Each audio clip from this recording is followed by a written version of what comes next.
नौ देवियों की कथा।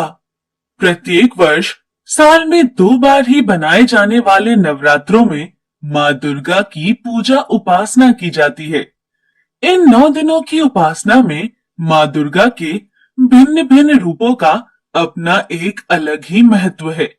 माँ दुर्गा प्रकृति है और वो प्रकृति की रक्षा करने के लिए सदैव सजग रहती हैं। माँ ने अनेक रूपों में अवतार लिए। माँ के 9 रूपों की उपासना भक्तगण पूरी भक्ति के साथ करते हैं और माँ दुर्गा के प्रत्येक रूप के पीछे धार्मिक, सामाजिक और सांस्कृतिक महत्व है। आइए पहली नवरात्रि में पूजे जाने वाली माँ शैलपुत्री के बारे में विस्तार से जानते हैं। माँ दुर्गा का सर्वप्रथम रूप शैलपुत्री है। हिमालयन के यहाँ पुत्री के रूप में जन्म लेने पर उनका नाम सती पड़ा। एक बार की बात है, सती का विवाह भगवान शिव के साथ हो चुका था, किंतु इस विवाह से प्रजापति बिल्कुल भी प्रसन्न नहीं थे और उन्होंने अपने भवन में एक बड़े यज्ञ का आयोजन किया। स्वामी, आपने सब देवी देवताओं, गंधर्व, अपनी पुत्री, अपनी जमाताओं सबको इस यज्ञ में शामिल होने का न्योता दिया है, किंतु स्वामी आप भूल रहे हैं कि आपने महादेव और सती को इस यज्ञ में नहीं बुलाया। कौन महादेव? वो जो हर समय मरे हुए लोगों की भस्म से अपने शरीर को रंगते हैं, जिनके इर्द गिर्द दैत्य और गणों का जमावड़ा रहता है। उस पुत्री को निमंत्रण दूं जिसने अपने लिए एक ऐसे वर की इच्छा की है। मैं इस महायज्ञ में ऐसे किसी भी साधु को आमंत्रित नहीं करूंगा जिसके माता पिता तक का नाम भी ना पता हो। किंतु स्वामी, ये तो आप अपनी पुत्री के साथ अन्याय करेंगे। अगर अन्याय है तो अन्याय ही सही, लेकिन मैं महादेव और सती को अपने महायज्ञ में आमंत्रित नहीं करूंगा। प्रजापति महायज्ञ की तैयारी कर रहे थे और जैसे ही ये सूचना माँ सती को मिलती है तो वो महादेव से बोलती है, महादेव, स्वामी, क्या आपको पता है कि पिताजी ने महायज्ञ का आयोजन किया है और उसमें सभी देवी देवतागण, विष्णु, ब्रह्मा, मेरी बहनों तक को बुलाया है। चले स्वामी, हम भी चलते हैं। इस बहाने से मैं अपनी बहनों और माता से मिल लूंगी। माँ सती की बात सुनकर महादेव मुस्कुराने लगते हैं। स्वामी, आप यहाँ मंद मंद मुस्कुरा रहे हैं। आप मेरी मन की व्यथा नहीं समझ रहे हैं। पिताश्री ने इतने बड़े यज्ञ का आयोजन किया है, हमें वहां जाना चाहिए। प्रिय, यह अच्छी बात है कि आपके पिताजी ने एक महायज्ञ का आयोजन किया है तथा सभी को आमंत्रित किया है, किंतु सती, तुम भूल रही हो कि उन्होंने हमें आमंत्रित नहीं किया है और बिना किसी के निमंत्रण के जाना सभ्य नहीं होता। आप भी कैसी बातें कर रहे हैं महादेव? भला एक पिता अपनी पुत्री को निमंत्रण पत्र क्यों देगा? ये तो पुत्री का कर्तव्य है कि अगर उसके मायके में कुछ हो रहा है तो वो बिन बुलाए चली जाए। नहीं प्रिय, ये बिल्कुल अनुचित है। माना वो तुम्हारे पिता हैं और तुम उनकी पुत्री हो, किंतु तुम अब विवाहित हो। तुम्हारा विवाह मेरे साथ हुआ है। मैं ये नहीं कहता कि प्रजापति मुझे आकर निमंत्रण दें, लेकिन अगर उन्हें तुम्हें बुलाना होता तो वो तुम्हें निमंत्रण अवश्य देते। इसीलिए हम दोनों का वहां जाना उचित ना होगा। किंतु माँ सती ये जानने के बाद कि उनके पिता प्रजापति ने यज्ञ का आयोजन किया है तथा सभी को आमंत्रित किया है, अपने आप को रोक नहीं पाती। वो महादेव से आज्ञा लेकर अपने पिता के यहाँ जाती हैं।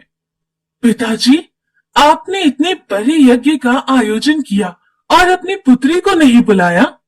मैंने जिन जिन लोगों को आमंत्रित करना था उन सबको आमंत्रित कर लिया है, और वैसे तुम बगैर निमंत्रण के यहाँ आई हो।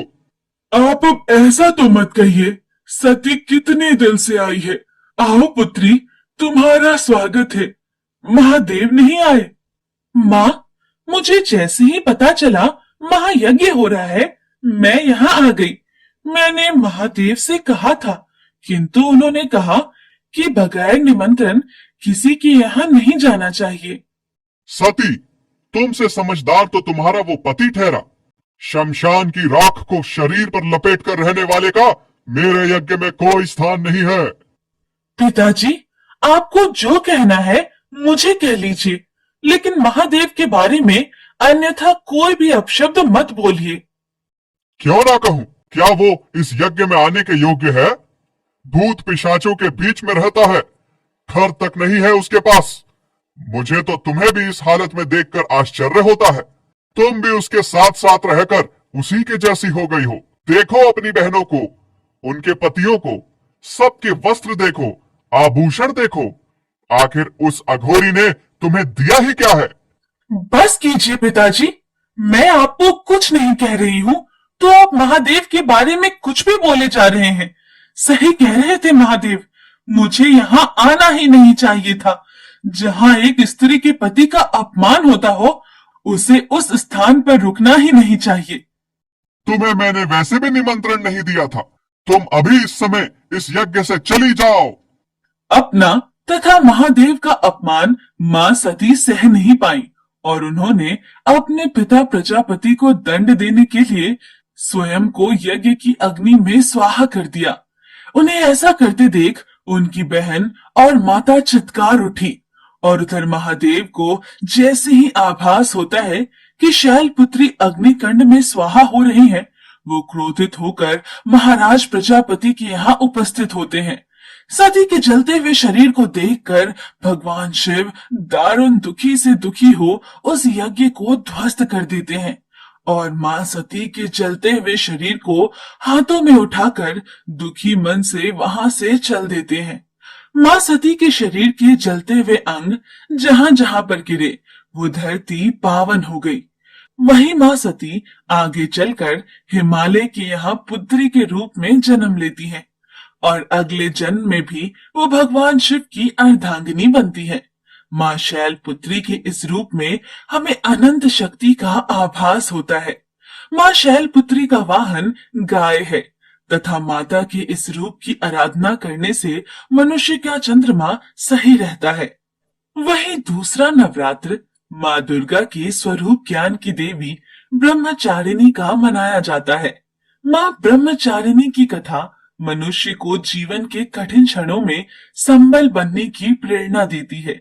माँ ब्रह्मचारिणी ने भी हिमालय के यहाँ पुत्री के रूप में जन्म लिया और जब उनके विवाह की बात चली तो एक दिन नारद मुनि उनके समक्ष उपस्थित होते हैं। नारायण नारायण। हे माते, आपके घर में आपके विवाह की बातें चल रही हैं, किंतु मैं यहाँ ये अवगत कराने आया हूँ कि आप अपने पिछले जन्म में सती थी और आप भगवान शिव की अर्धांगिनी थी। आपके देह दाह करने के पश्चात भगवान शिव घोर तपस्या में लीन हो गए। हे माते, संसार के कल्याण के लिए तथा महादेव की तपस्या को समाप्त करने के लिए आपका भगवान शिव से विवाह होना अत्यंत आवश्यक है। हे ऋषिवर, आपने मुझे इस बात से तो अवगत करा दिया, किंतु महादेव को मैं कैसे पा सकती हूँ, इसका वर्णन तो आपने किया ही नहीं। नारायण नारायण। आप तो स्वयं ज्ञान से परिपूर्ण है माते, और आप ये भली बात जानती हैं कि महादेव को पाना इतना भी सरल नहीं है। उसके लिए तो आपको तपस्या करनी होगी। आपकी तपस्या ही महादेव को फिर से प्रकृति के समीप ले आएगी। महादेव के विवाह के लिए जब माता अपनी माँ और पिताजी से आज्ञा लेती है, हे पुत्री, महादेव ही क्यों, इतनी कठिन भक्ति के लिए मैं तुम्हें कैसे आज्ञा दे सकती हूँ। मैं तुम्हारे लिए उनसे भी अच्छा सुयोग्य वर ढूंढ सकती हूँ। पुत्री, हम तुम्हें इतने कष्ट में नहीं देख सकते। माता, पिताजी, मैं पिछले जन्म में महादेव की अर्धांगिनी थी और इस जन्म में भी मैं महादेव की ही अर्धांगिनी बनूंगी। इसके लिए मैं भगवान महादेव की कितनी भी कठिन उपासना कर सकती हूँ। मुझे मेरे कर्तव्य से ना रोके। आप दोनों मुझे आज्ञा दें कि मैं अपनी तपस्या में सफल हो जाऊं। माँ को अपने वचनों पर अडिग देखकर उनके माता पिता उन्हें तपस्या की आज्ञा दे देते हैं। भगवान महादेव के बारे में सब जानने के बाद माँ ब्रह्मचारिणी उपासना में बैठ जाती हैं और लगातार 1000 वर्षों तक वो महादेव की तपस्या करती हैं। माँ को कन्या के रूप में भगवान शिव की तपस्या करते हुए देखकर ही उनका नाम ब्रह्मचारिणी पड़ता है।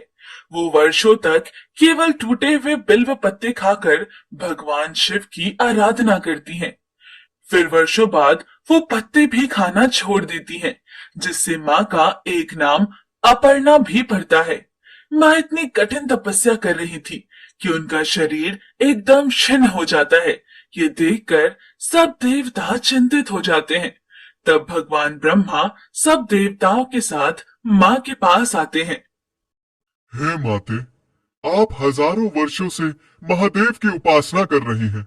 इतना कठिन तप और तपस्या आज तक कभी भी किसी ने महादेव के लिए नहीं किया है। आपको इसका फल अवश्य प्राप्त होगा।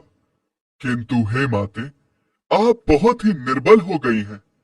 भगवान शिव चंद्रमौली रूप में आपसे ही विवाह करेंगे, किंतु अभी आप अपने घर जाकर विश्राम कीजिए।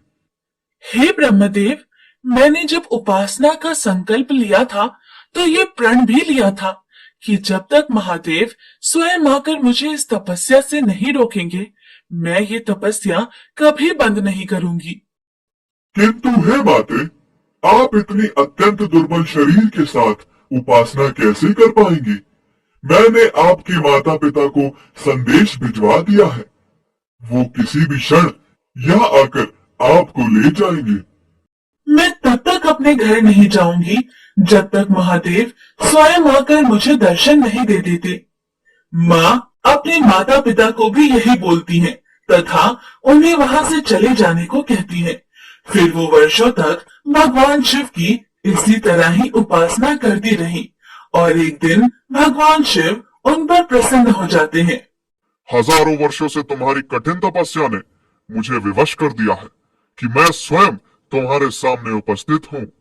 आपके दर्शन पाकर मैं धन्य हो गई महादेव, किंतु जब तक आप मुझे इस बात का आश्वासन नहीं देंगे कि आप मुझे अपनी अर्धांगिनी के रूप में स्वीकार करेंगे, मैं अपने घर नहीं जाऊंगी। तुम्हारी कठिन भक्ति देखने के बाद मैं तुमसे विवाह अवश्य करूंगा। तुम्हारी इस कठिन भक्ति के लिए तुम सदा अपने भक्तों के बीच में ब्रह्मचारिणी के रूप में प्रसिद्ध होगी तथा तुम्हारे इस रूप की पूजा जो कोई भी व्यक्ति, देवता या गंधर्व करेगा, कठिन संघर्षों के बीच में भी कभी उसका मन विचलित नहीं होगा।